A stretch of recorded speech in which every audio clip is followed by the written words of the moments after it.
Hi students, आज हम करेंगे थ्योरम नंबर 10.4। थ्योरम नंबर 10.4 है the line drawn through the centre of a circle to bisect a code is perpendicular to the code. देखो, theorem number 10.4 में कहा गया है the line drawn through the centre of a circle.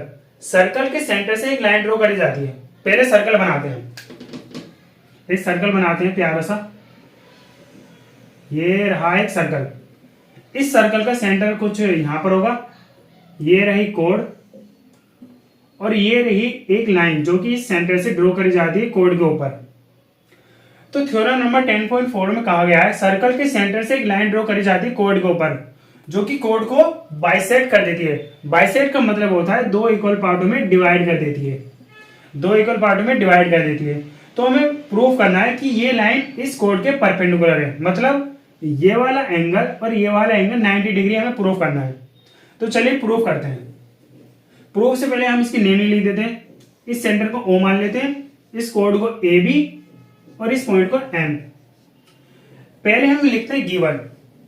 हमें क्या क्या चीज गिवन है? गिवन है हमें a circle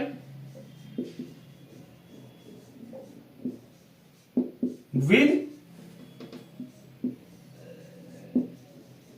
center O in which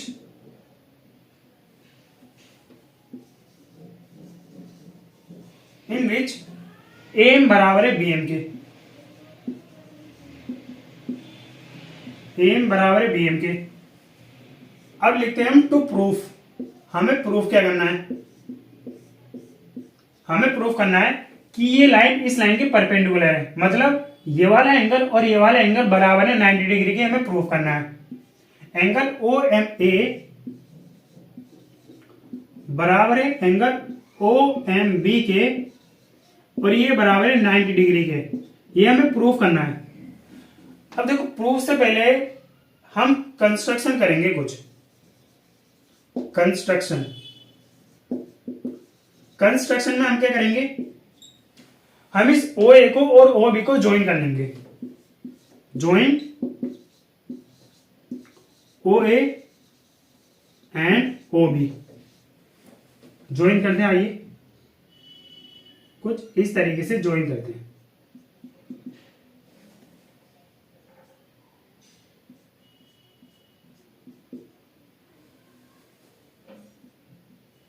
ये हमने ज्वाइन कर लिए। अब करते हैं प्रूफ। प्रूफ करने से पहले एक बार खुद रफली सोचो इसे कैसे प्रूफ करेंगे। आखिर इन दोनों एंगल को हम 90 डिग्री के कैसे बराबर लाएंगे, एक बार सोचो। देखो, ये दोनों एंगल इन दोनों ट्रायंगल में आते हैं, तो क्यों ना इन दोनों ट्रायंगल को हम कॉन्ग्रुएंट प्रूफ कर लें। जब हमने इन दोनों ट्रायंगल को कॉन्ग्रुएंट प्रूफ कर लेंगे तो हम कह देंगे कि ये वाला एंगल इस एंगल के बराबर है। तो ये वाला एंगल जब इस एंगल के बराबर ले आएंगे फिर बचेगा क्या? बचेगा कि हमें इन दोनों एंगल को 90 डिग्री का प्रूफ करना होगा।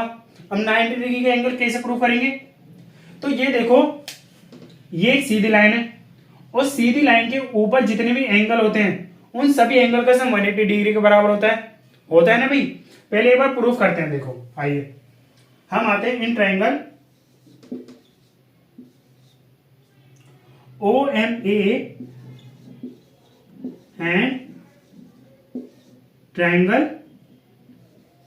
ट्रायंगल OMB में। इन दोनों ट्रायंगल को कॉन्ग्रुएंट प्रूफ करते हैं। पहले ट्रायंगल OMA में OM और ट्रायंगल OMB में OM दोनों बराबर है। रीजन क्या लिखेंगे? कॉमन। और ट्रायंगल OMA की OA साइड ट्रायंगल OMB की OB साइड के बराबर है।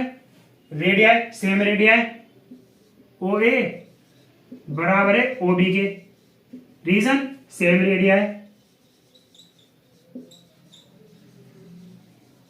Same radii. और AM बराबर है BM के। ये क्या है? ये हमें गिवन है। AM बराबर है BM के। रीजन क्या लिखेंगे? रीजन लिखेंगे गिवन है। तो ये दोनों ट्रायंगल कॉन्ग्रुएंट प्रूव हो चुके हैं। सो ट्रायंगल OMA कॉन्ग्रुएंट है ट्रायंगल OMB के by side side side congruence rule, by side side side congruence rule. Therefore हम कह सकते हैं कि एंगल OMA बराबर है एंगल OMB के bye CPCT, corresponding parts of corresponding triangle, congruent triangle, corresponding parts of congruent triangle। अब ये दोनों एंगल तो हमने एक दूसरे के बराबर कर दिए। अब इन दोनों एंगल को 90 डिग्री के बराबर कैसे लाएं? तो अब हम लिखेंगे नाउ लिखने के बाद AB इज अ लाइन, हम ये लिखेंगे now AB is a straight line, AB is a straight line, ठीक है। फिर लिखेंगे हम therefore angle OMA plus angle OMB बराबर है 180 डिग्री के। क्यों? क्योंकि स्ट्रेट लाइन पे जितने भी एंगल बने होते हैं उन सभी एंगल का सम 180 डिग्री के बराबर होता है। और हमें देखो ये पता है कि एंगल OMA बराबर है OMB के, तो OMB को हम एंगल OMA भी लिख सकते हैं, angle OMA plus angle OMB को हम एंगल OMA भी लिख सकते हैं, एंगल OMA बराबर हो गया 180 डिग्री के। ये हो जाएगा 2 ऑफ एंगल OMA बराबर हो गया 180 डिग्री के। अब 2 को नीचे ले आओ, 2 जब नीचे आएगा तो एंगल OMA बराबर आ जाएगा 90 डिग्री के। किसके बराबर आ जाएगा भाई? 90 डिग्री के। और एंगल OMA किसके बराबर है? एंगल OMB के। और ये हमें लाना था, हैंस एंगल OMA बराबर है एंगल OMB के, और ये बराबर है 90 डिग्री के। और ये हमें प्रूफ करना था। ये हो चुका है हमारा प्रूफ, ठीक है। तो ये हो चुकी है आपकी थ्योरम नंबर 10.4। मिलते हैं अगले लेक्चर में जिसमें हम करेंगे थ्योरम नंबर 10.5। तो तब तक के लिए पढ़ते रहिए।